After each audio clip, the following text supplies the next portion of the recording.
Uy, paano ba magpaawa si Bendita?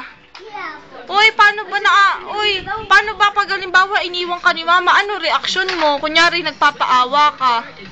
Dito, tingin ka dito, tingin. Kunyari nagpapaawa ka, kunyari umiiyak ka. Kunyari di mo na makikita si Papa Jesus. O, iyak.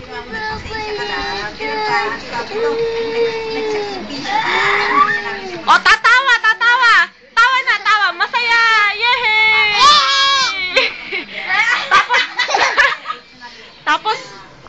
Tapos kunyari, malungkot kasi wala kang mama.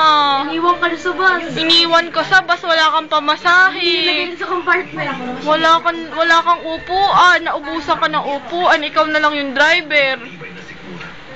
Ano reaction mo? Ay, baka yung sinasabi.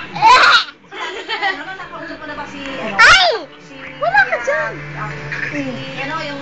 Tapos, ano ba yung itsura ni Bobon kapag malungkot? Kasi, iniwan siya ng papa. Paano pag malungkot? Tapos wala ng Papa Jesus. Tapos si Papa Jesus galit sa'yo. Paano yun? Hindi mo na makikita si Papa Jesus. Ay!